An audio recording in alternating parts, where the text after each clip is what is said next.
So this is basically a session about how we can hold the networks that we use accountable and the open source tooling and stuff that is useful on a technical side to do that, and then some of the policy thoughts around how we have gotten to where we are and the different forces that we're combating and why the internet is structured the way it is. I'm Will. I finished the PhD program at UW last year in the networking lab, and I'm starting a postdoc at University of Michigan in computer security stuff. Yeah, and my focus of that work has been sort of on the technical side, looking at online censorship, looking at how we can measure the internet, understand who is doing what sites are accessible or inaccessible where, and just trying to get more insight into this large system that we're using all the time. So what is accountability? Just to sort of start so that we're all in the same place.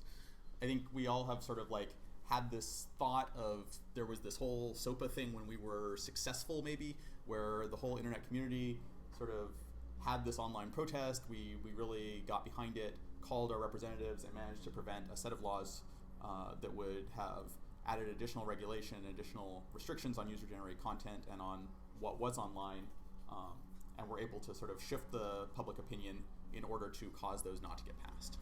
And that we see that in sort of a bunch of major sites really went black.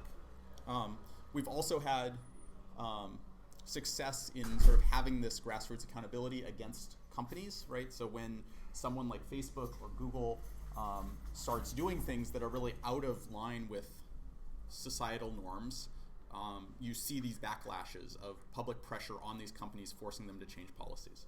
So there was a period, I mean, Facebook always gets dinged for its privacy policies, but there actually have been times where they've walked back steps, and same with Google, where it will do these things.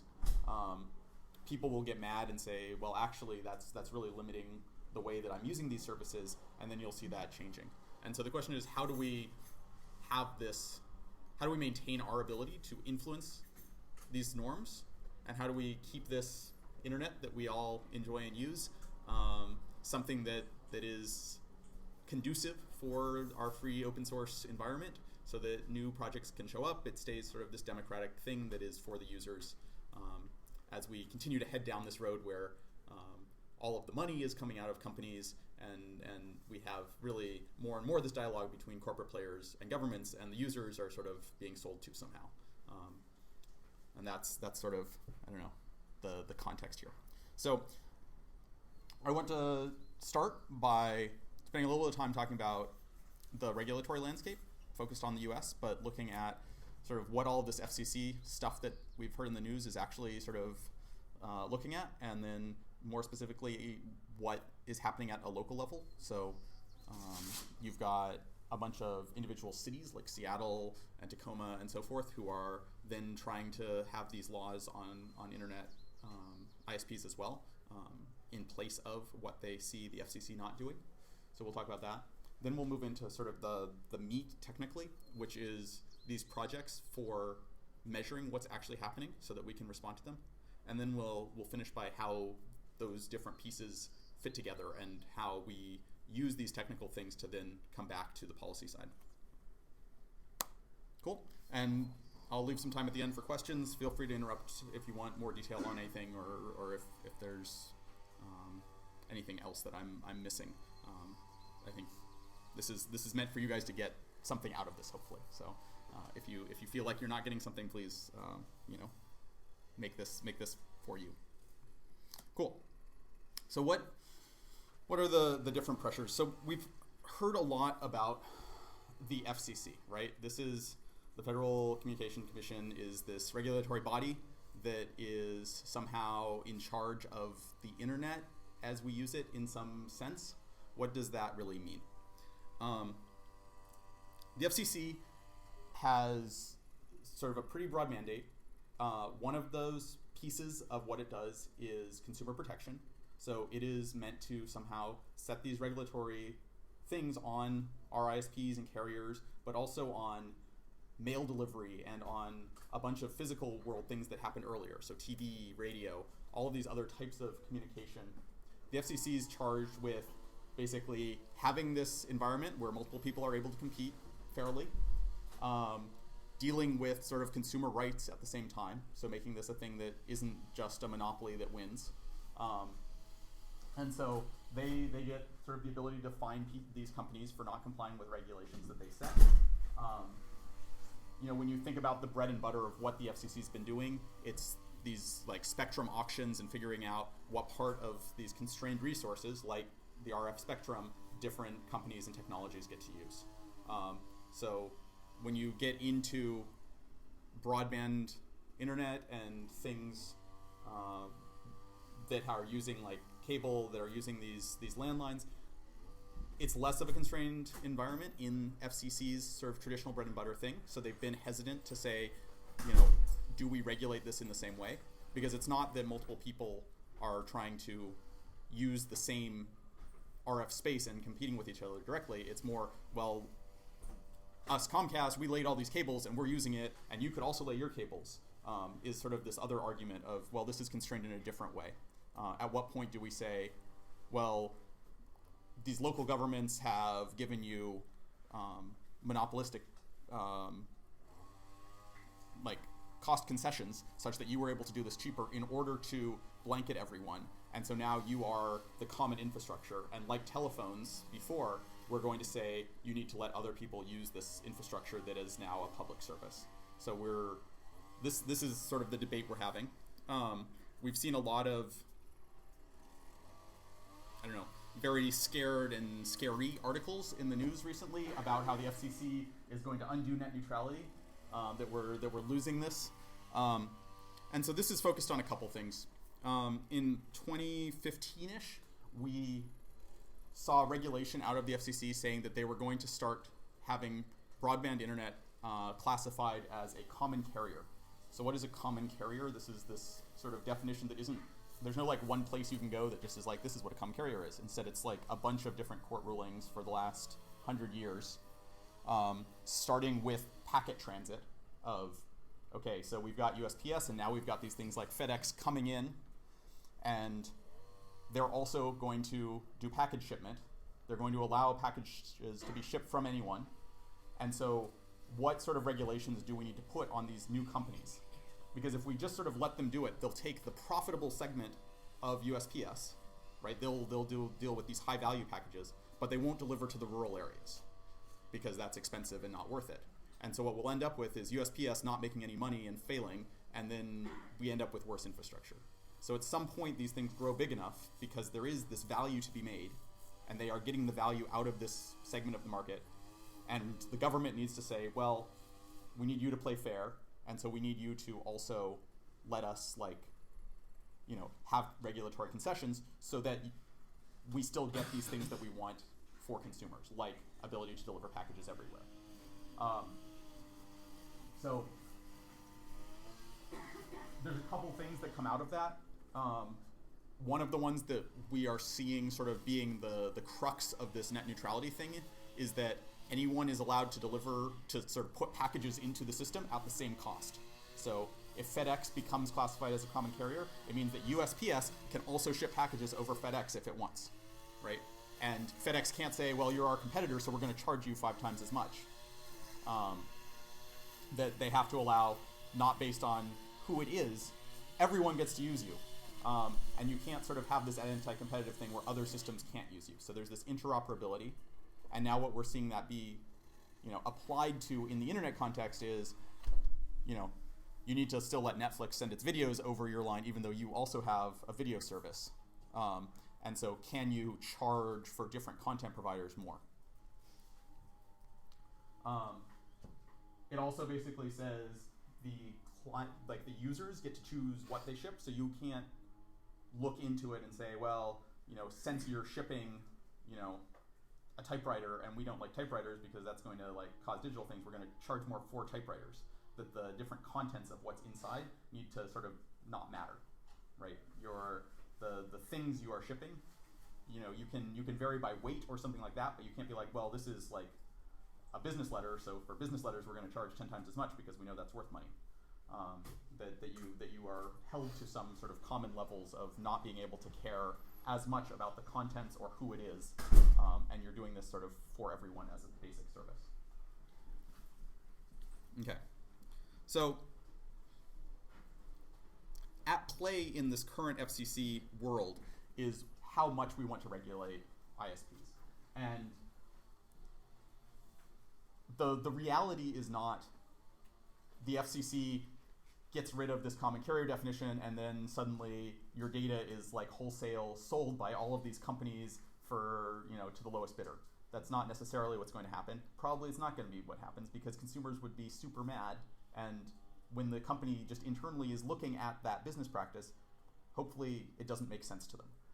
What we're really looking at is what sort of regulation at that bottom line do we want to ensure for our ISPs? So do we need to say, Comcast, you need to serve everyone, or do we give them these opportunities to innovate where, yeah, Google is going to pay Comcast a bunch of money to make Google really fast, right? This could be an opportunity. It could move Google forward. We get new lines faster because it's clearly economically advantageous for Google to put a bunch of money or whatever, Netflix, some specific carrier is going to be super happy to pay for interconnect bandwidth to get this new gigabit for itself. And that's a much easier thing for it to swallow than we're going to put a bunch of money into infrastructure that everyone gets to use, right? If they see this competitive advantage, maybe they're going to be more willing to invest in that infrastructure.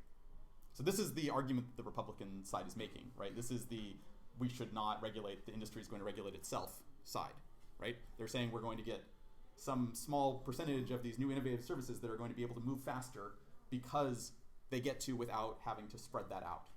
And on the other side, which is what we saw on the Obama era more, was, well, we need everyone to have access, and we want new players who don't have that money to invest to also take advantage, because it's these new services in the internet side that we keep seeing doing cool new things.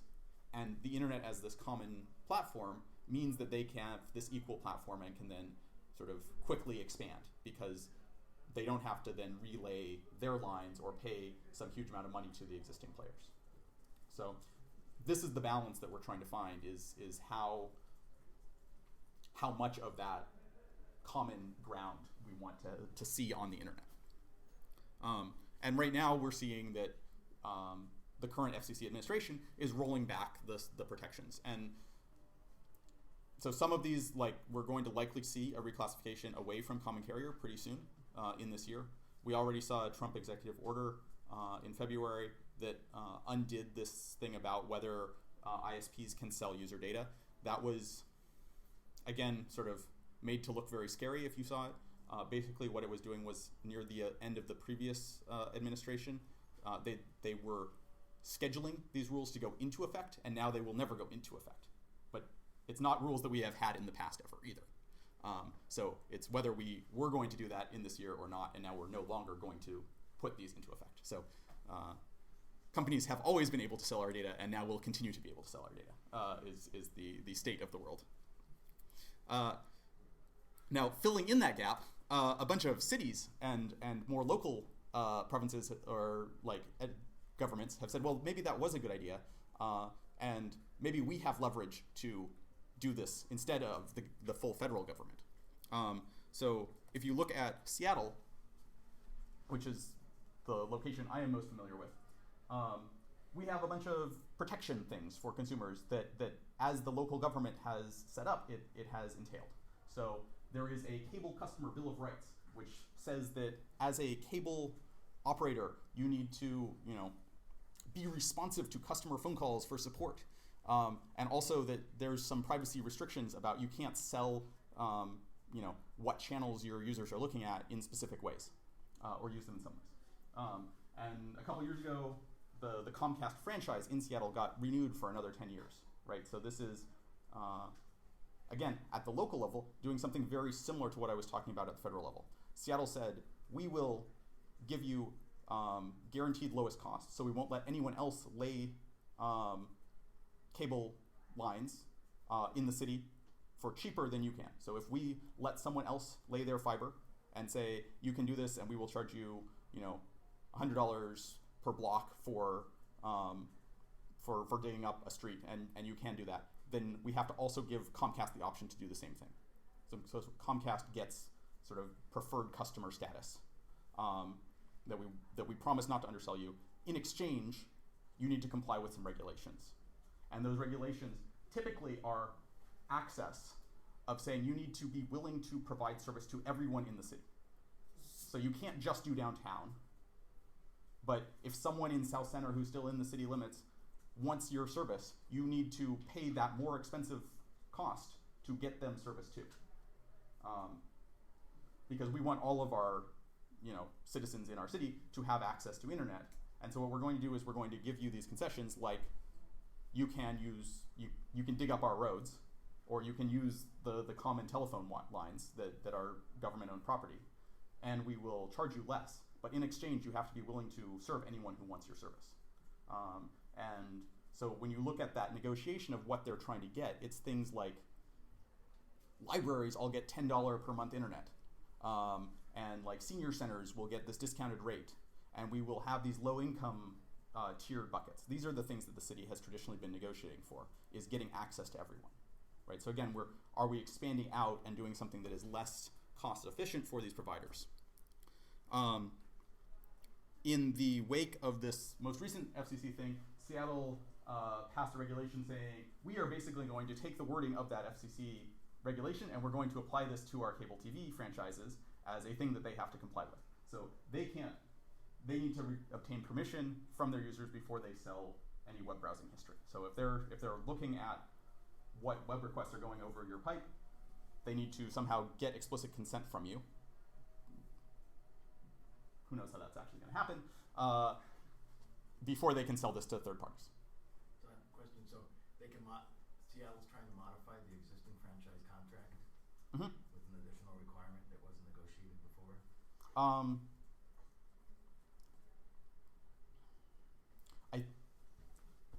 I think they get, yeah, so I think the basic... It was just announced a couple of days ago. Yeah, so. It was just announced.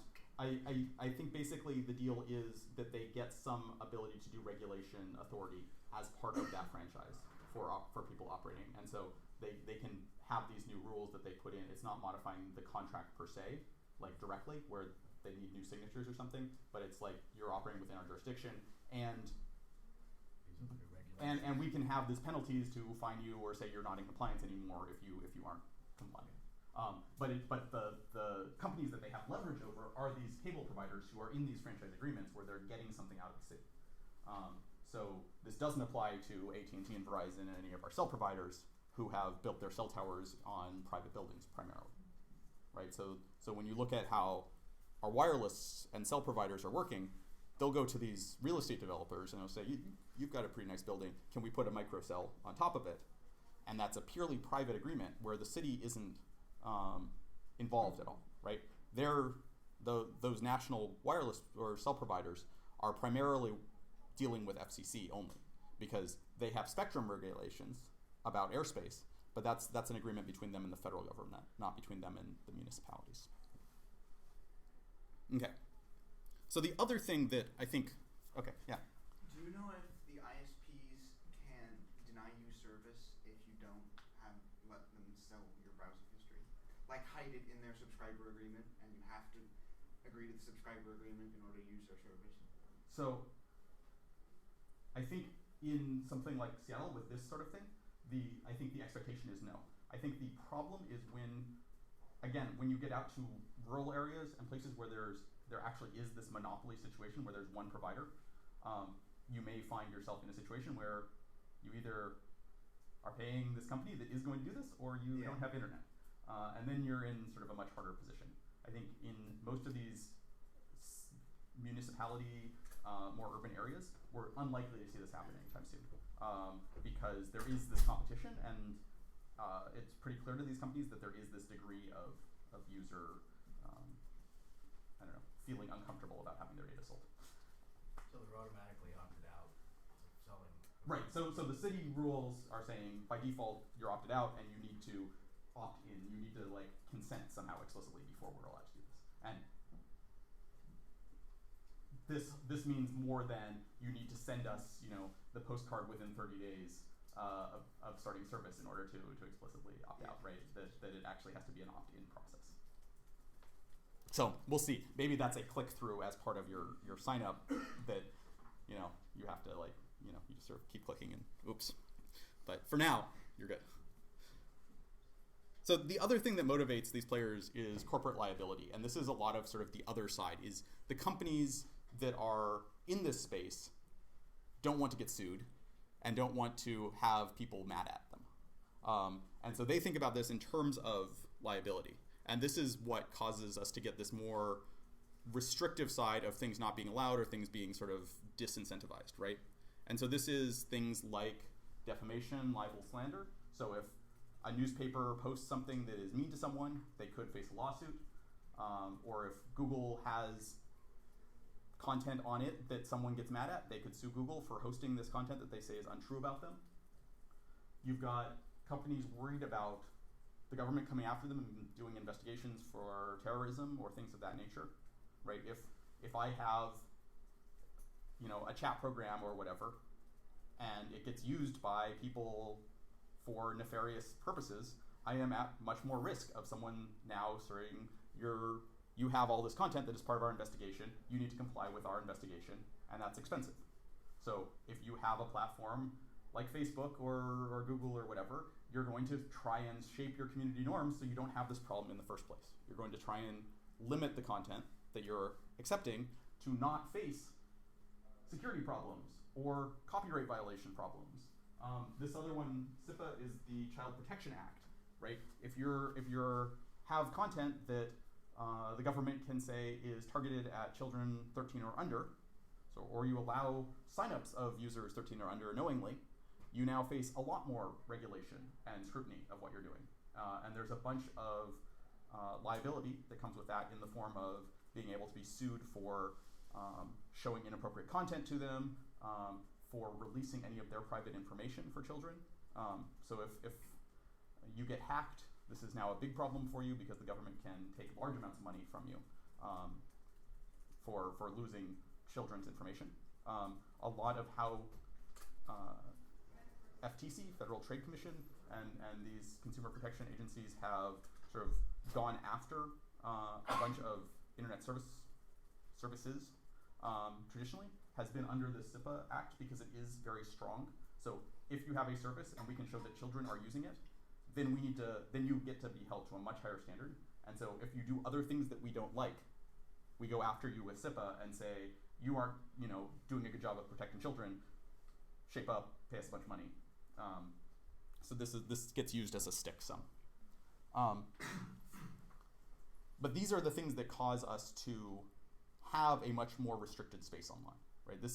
These are the things that are motivating Facebook and how it's shaping its platform, or Twitter, or Google, or any of these walled garden platforms that we use, is that they like user comments and discussion because that drives engagement and you look at more of their ads and you buy more things. But they'd really like that to be you talking about products that you will buy rather than you talking about anything, including these things that could get them in trouble.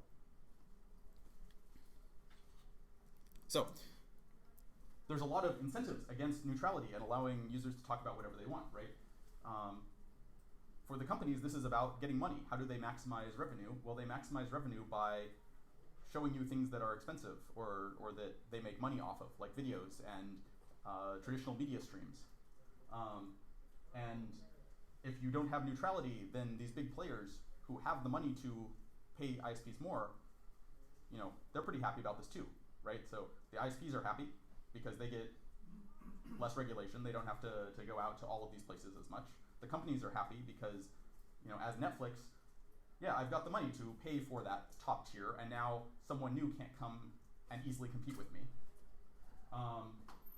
And potentially, from the government's perspective, well, cool, innovation happens, right? That Google's going to pay a huge amount of money to get this new thing, or we're going to have satellites now, or whatever.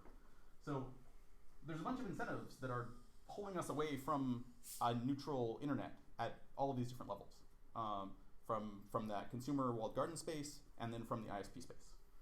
right? We have. Why do we want to allow any content and common carrier? Well, because that has a lot of risk for the companies, and it means that it's harder for us to watch what's actually happening because this is now sort of this unenclosed space. So there are these forces, and it's worth understanding these forces. And now we need to figure out how we push back and say, well, but really we want a neutral internet, and really we want a place where we understand that this innovation is coming from new services starting up, and in order for them to do that, there needs to be this very level playing ground. Okay. Part 2, technical responses. How we hold the internet accountable.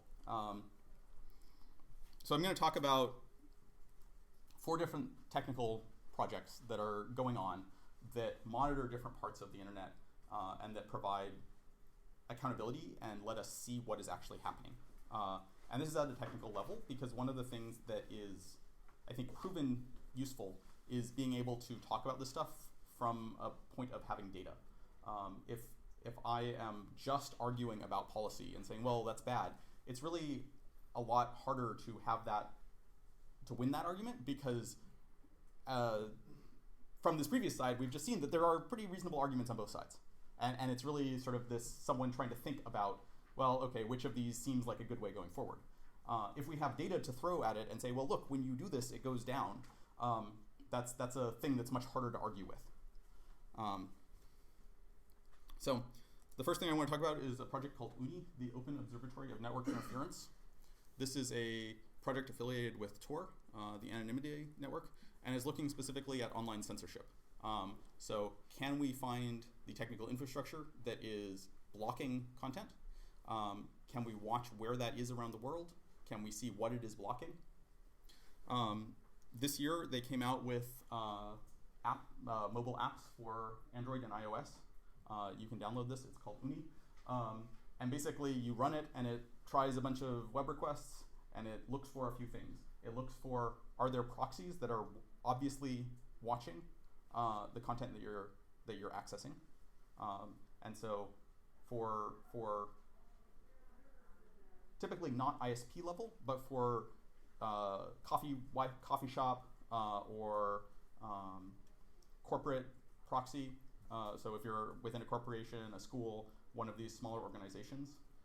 And then in some countries at a national level, you see these devices that are really actively sort of processing all web requests.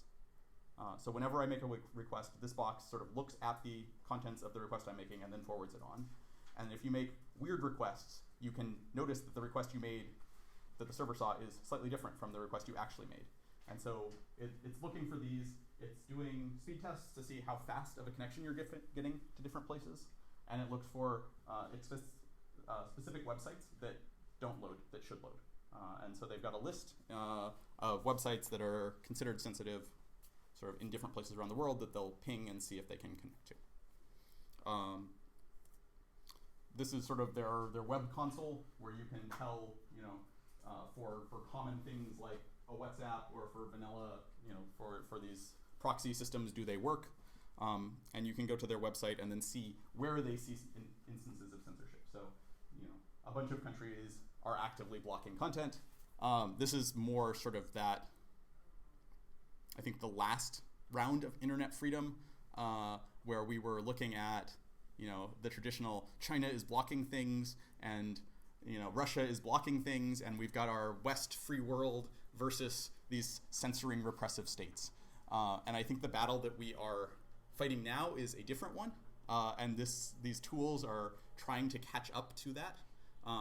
But we're still in this world of saying, okay, so there's this person in the network that is explicitly blocking my access to information. And this is still a valuable thing to be able to monitor, although it's not something that I think we would expect to happen in the US super soon. Yeah? What does it mean by vendors identified? So this is, these things are saying we were able to see that there is one of these boxes and we know who made it. So there's these companies like Bluecoat and Finfisher, which are Western companies that sell proxy devices that countries like Russia and India and the Middle East buy and then use to block content. And so one of the sort of then responses from activists is saying, well, these companies that are operating within our set of social norms in a liberal Western Europe that believes that access to information should be free are selling these tools that are used to block access to information. And why are we providing the technical capacity to these people that we're calling repressive to be repressive? We should hold these companies accountable and tell them not to sell to these people. And so they're trying to chart who actually has this and are you going against any of these trade embargoes and are you sort of actually behaving as a good corporate citizen or not? I think the useful base tools that have come out of OONI, there is a C library that's being used sort of under the hood that it uses for all of its measurements called Measurement Kit that is a pretty reasonable basic framework for conducting internet measurements and for sort of doing measurements from a broad set of devices around the internet. And that is a tool that is, if you are thinking of trying to get measurements of the internet, this is a great place to start.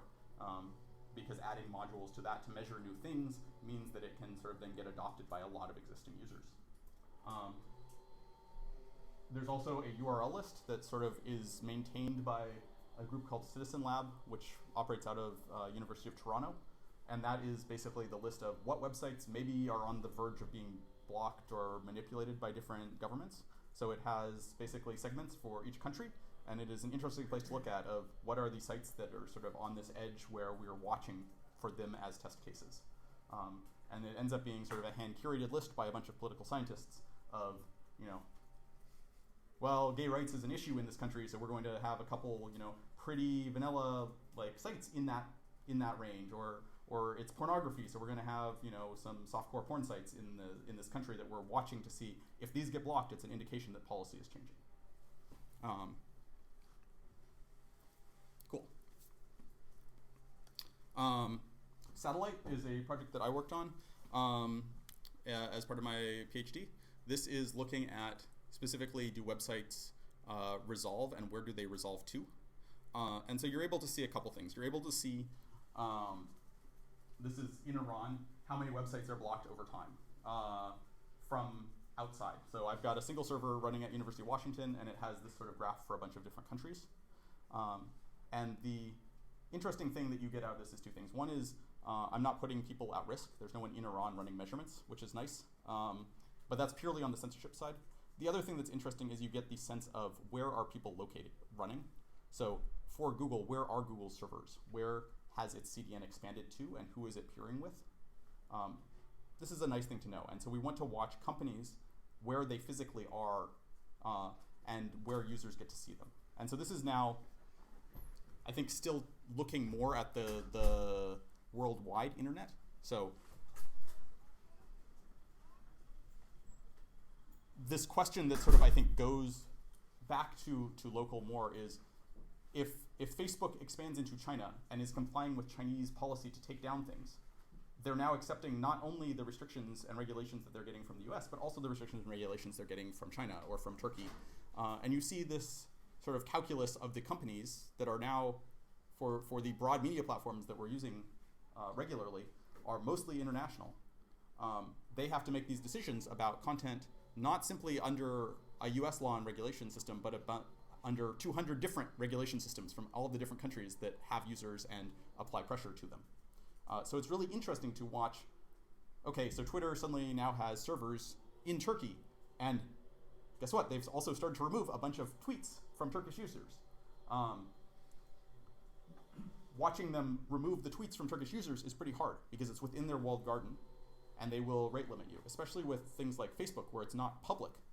It's really hard for us to watch and see what content is allowed and is not, right, in a data-driven way, because that's something that is private within their platform, right? I can't tell if a specific Facebook community has been somehow closed because the community was not necessarily public in the first place. But what I can see is, has Facebook expanded to another country? And if it has, and it has physical infrastructure there, that's a pretty good indication that it's now complying with the regulations from that country. So we're a level off from direct measurement of, well, what norms are you allowing? But it's some level of insight. to give you a taste of how this works, there are a bunch of DNS resolvers around the world. There's roughly 8 million of them. And so I can look up where is Facebook.com from all of these DNS resolvers, and they'll tell me what they see.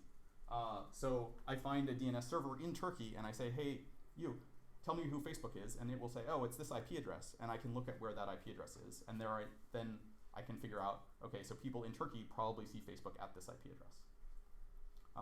And so the basic thing is we're looking at a little over 1 million different ISP networks, and we every week we look up the top 10,000 domains that Alexa knows about on all of them, and we see where everyone thinks all of these domains are. We've got 3 or 4 years of data of that answer, and then some analysis that are up online. Cool.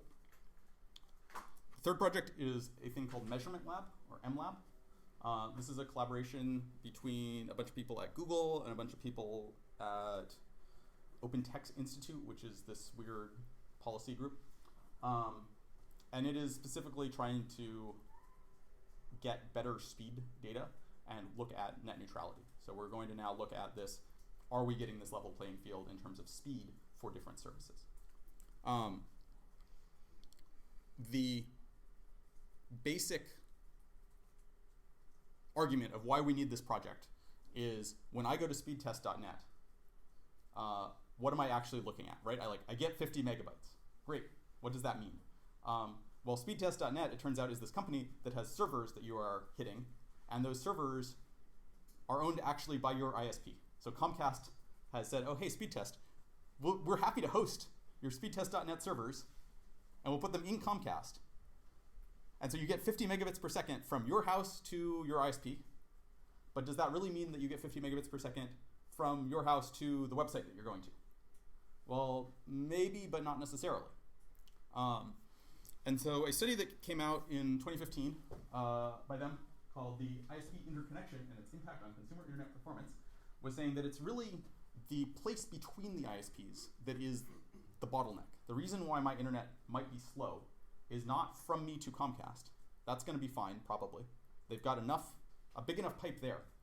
But they are not paying enough to connect to the next people on. And they're not paying enough because, well, there's a whole bunch of reasons. So it has a bunch of graphs in it, but this was sort of this argument that they were trying to make to the government for more regulation, saying, well, look, when we look at these ISPs going up to from Cogent, which is one of these backbone providers, we see that for a while they just sort of went down. Like they had the bandwidth, and then for a period of like a year, there's way less bandwidth. And that was also the period where Netflix was getting a bunch of pressure to pay money to the content providers. And then Netflix started paying money, and then suddenly there's more bandwidth again. And this feels a little sketchy somehow. Like they had the bandwidth and we're just sort of holding out on it. And the basic argument is, well, okay, so you've got this cable where you are connecting between Comcast and Level 3 or Cogent or one of these backbone providers that has a bunch of service data, and maybe there is more traffic that wants to go across that link than that cable. And you've got a network that is passing a huge amount of traffic, and they have a network that is passing a huge amount of traffic. And are you going to put another cable in to get more traffic to go back and forth? Well, you could do that, or you could say, hey, you should pay us a bunch of money so that we do that.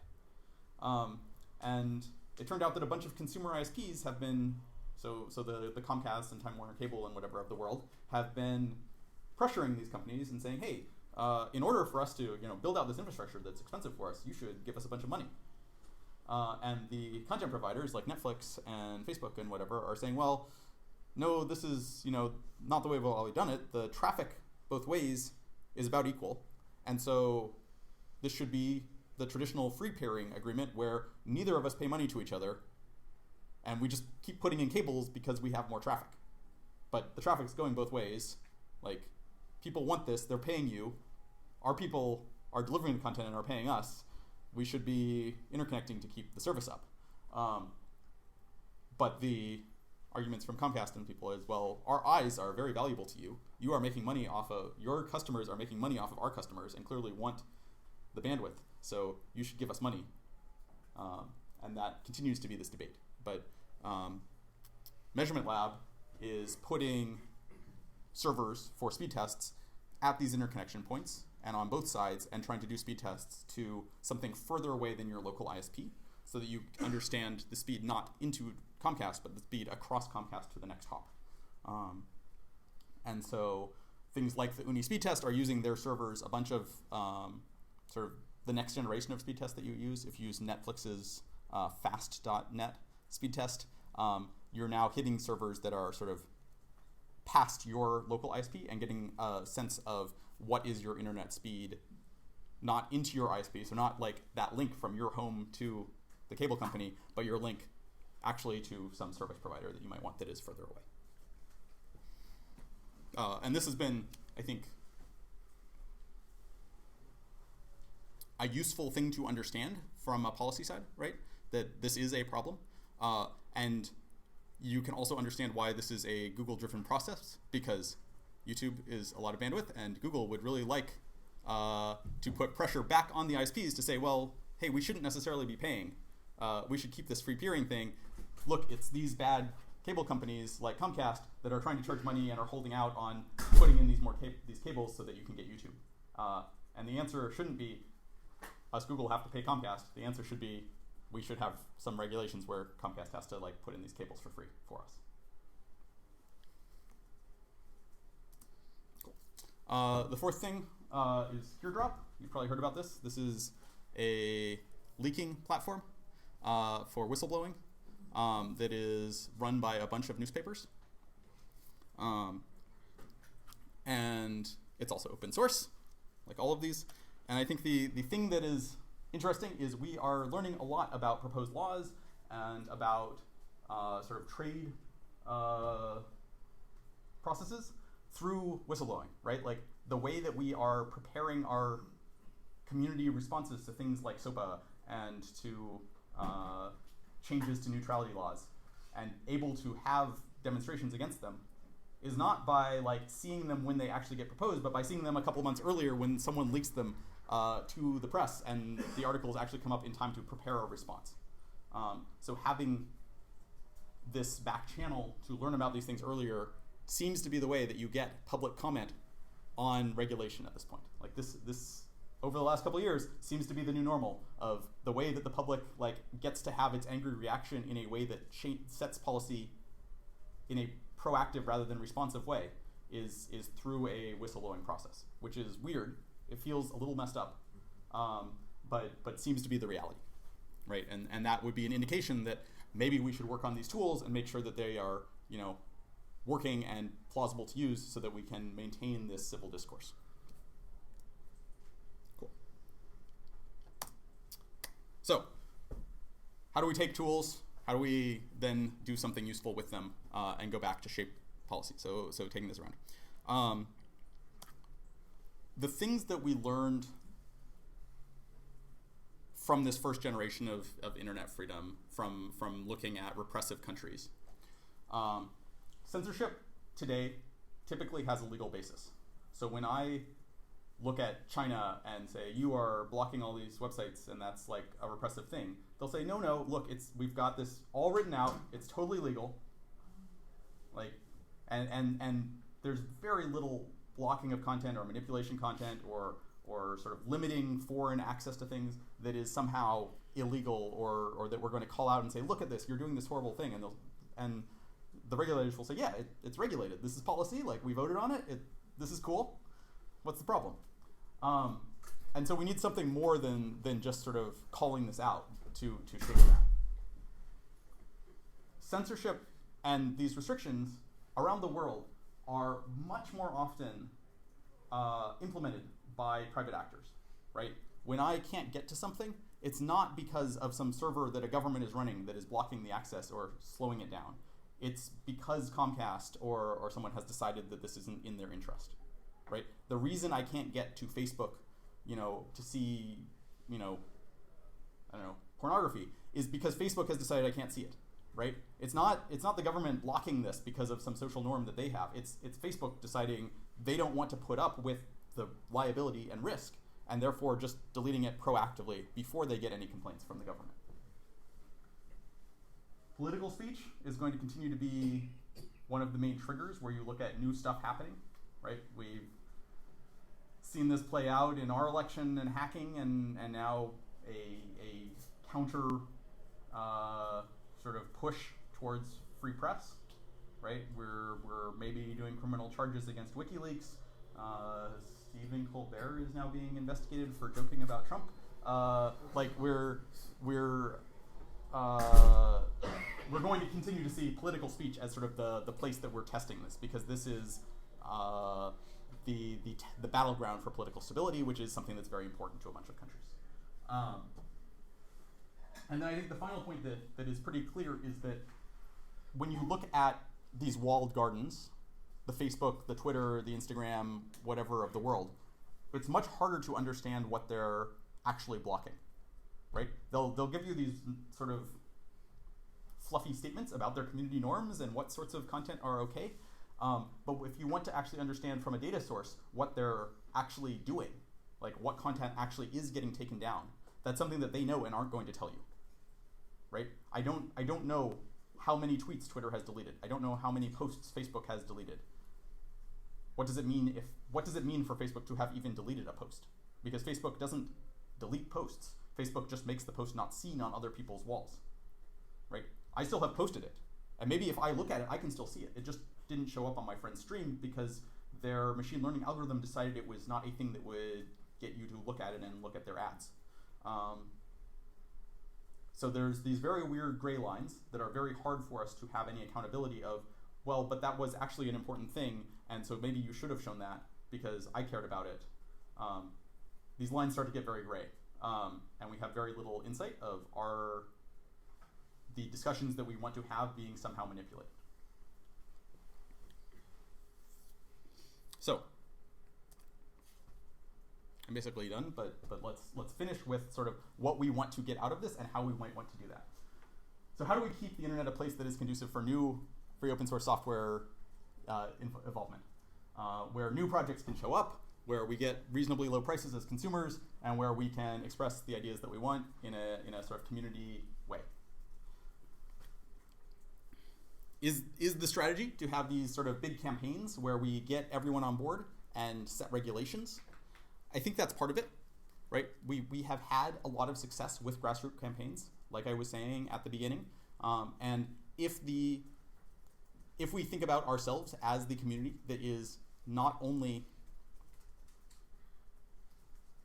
wanting to make new projects, but also is the development community that is employed at all of these companies, then we as individuals can pressure the companies to change this, right? So we as a community are in a pretty important place in terms of setting the policy for this, because there is so much self-regulation of the industry.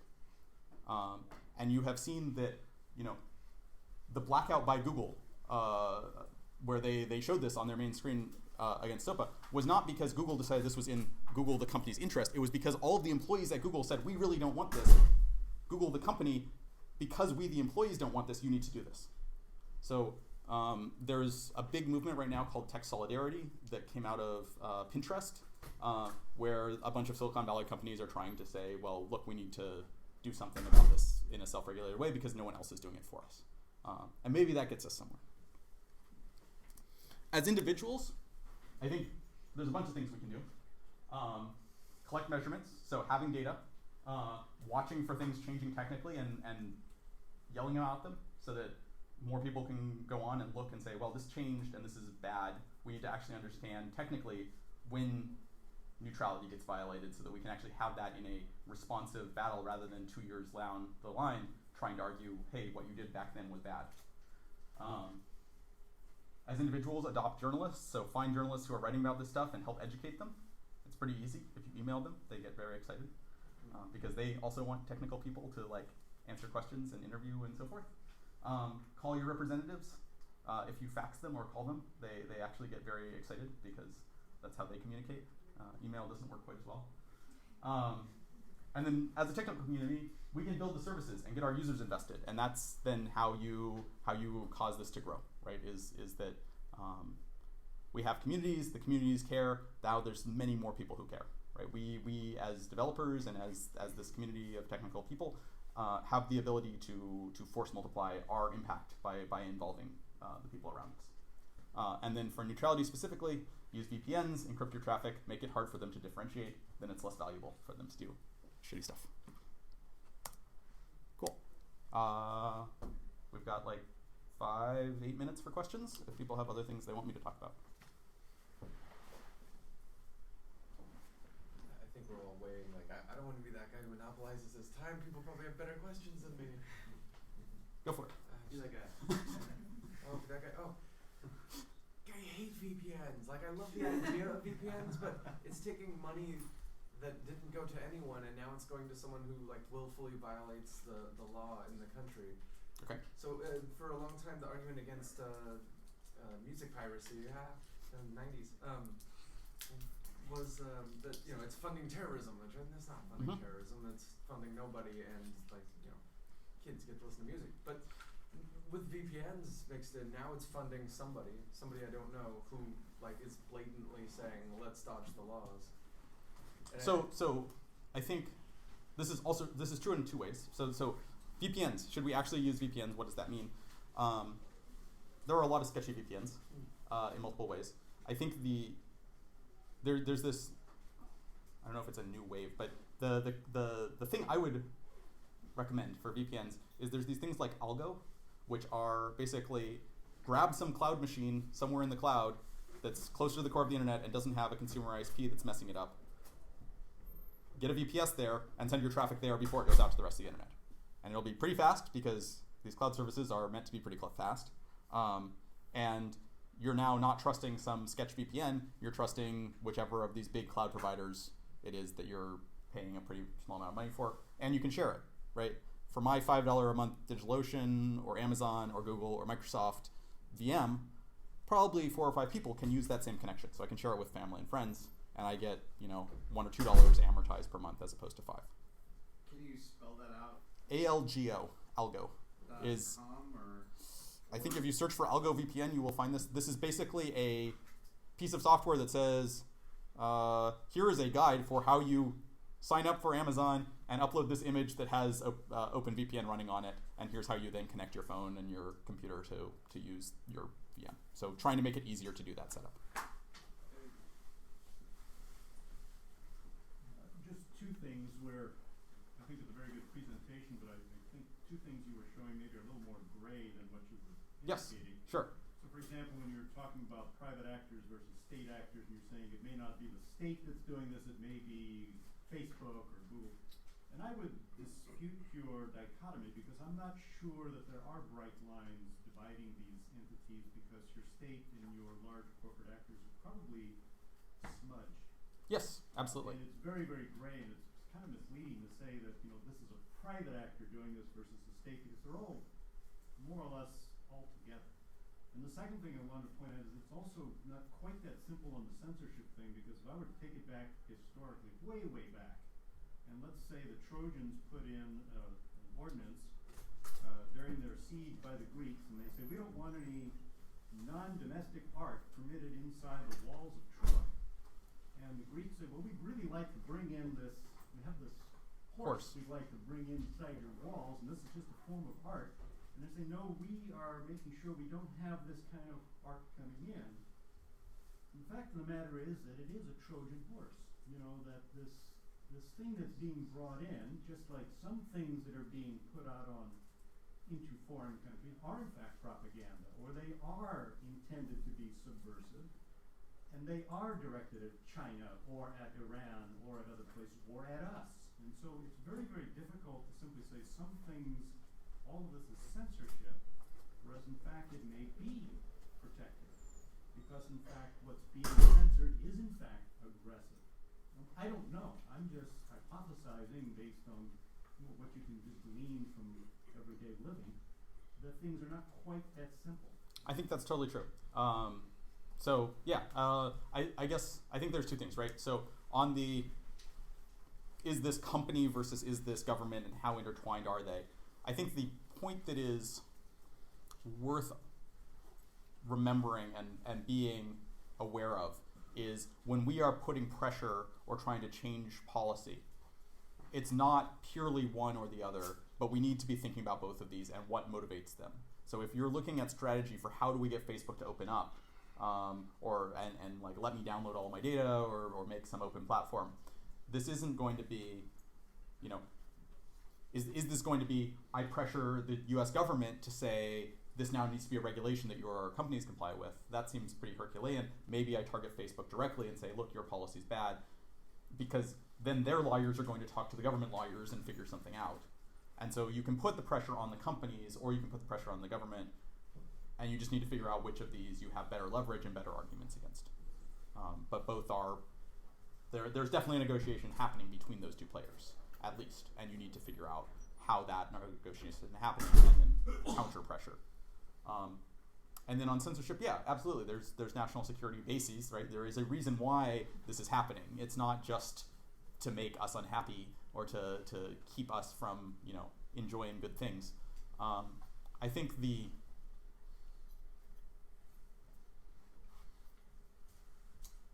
point I would argue is that the internet came out and was this great utopia of we're going to move past the previous level of things and now we're back to where we were, and we should try to hold on to this ability to say individual person-to-person communication is a thing that, you know, we have gained from the internet. Let's keep that being a thing that is unrestricted, where if I am talking to someone I know on the internet, I should be able to say what I want, right? That is my First Amendment right. It is like saying it in person, and we should hold firm to that being a thing. The ability to then broadcast that on a large platform is something that is much more gray, right? So do I get to promote my news article about my Trojan horse? Well, that's one thing. But should I be able to talk to my friend and say something that is bad about the government? Yeah, probably. I would say that that's true. I don't want some company, just because I'm saying it over their wire, to then, like, stop me from saying it. Right? Now, for any means of communication, we've certainly had wiretapping and we've had government surveillance, and that will continue. And there are ways that will happen, right? And we can have an argument about how hard we should make that. So does the government get to watch the wire and watch all the traffic passing through it and automatically extract the things that they think are bad and then surveil those people more explicitly? Or do they have to hack individual end devices and watch on the end device? Right? Do they get to then tamper with the post office, or do they have to, like, go and sneak into my mailbox in my home? Right? We have a conversation here about how much proof and how widespread this surveillance can be. But I think that's different from saying, yeah, and we're going to just blanket stop all communication on this subject. That's not something that we've done in postal mail. That's not something that we've done in terms of person-to-person communication. So I think there are some lines that are worth pushing for as a thing that we want to have in this communication medium, I guess. Cool. Thanks, everyone.